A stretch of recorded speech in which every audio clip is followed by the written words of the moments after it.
Life Science Centre, and if you'd like to have a go at making a balloon scream, all you need is a balloon and a hex nut. The first thing you'll need to do is to put your nut into the balloon. This can be a little bit fiddly, so you might need to work together, one person to stretch open the neck of the balloon, one to put in the nut. And you want to make sure it falls all the way down to the bottom of your balloon.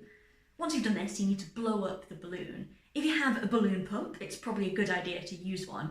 If not, you need to be really, really careful not to inhale and suck in the nut when you're doing this.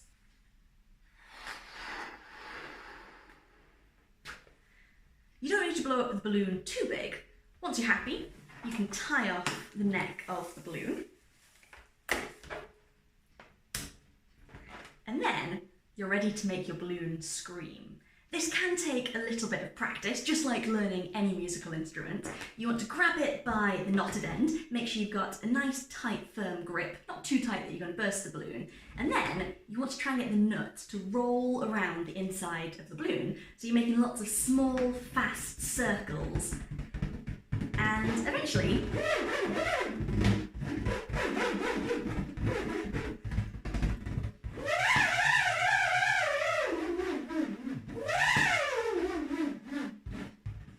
it starts to scream.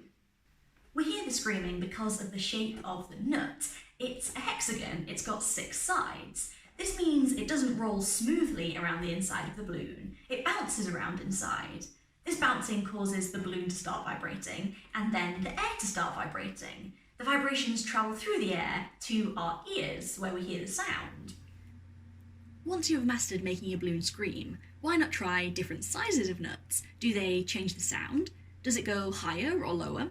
Could you try more than one nut at once? Or you could try completely different objects, maybe some coins, some buttons, a smooth pebble, the loopy bit from a keyring, or anything else you can find.